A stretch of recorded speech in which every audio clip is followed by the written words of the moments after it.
Lankan premier league LPL এর অভিষেক ম্যাচে bat হাতে দুর্দান্ত ব্যাটিং তাণ্ডব চালালেন মুশফিকুর রহিম।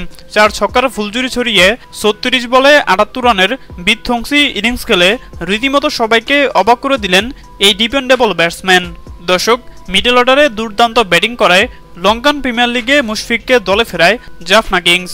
আর আজ গোল টাইটান্সের বিপক্ষে মাঠে নামে জাফনা কিংস। মাত্র 46 রানে 4 উইকেট হারানোর পর 6 নম্বরে ব্যাটিং করতে নামে মুশফিকুর রহিম।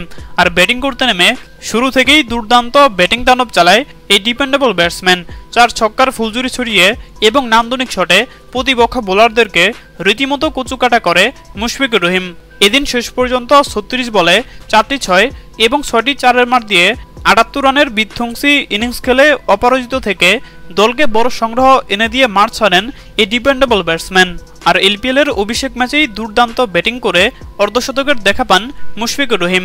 হ্যাঁ দর্শক, আপনাদেরকে বলছি, মুশফিকের এমন দুর্দান্ত ব্যাটিং তাণ্ডব আপনাদের কাছে কেমন লেগেছে জানিয়ে দিন আপনাদের গুরুত্বপূর্ণ মতামত আমাদের কমেন্ট বক্সে। ধন্যবাদ।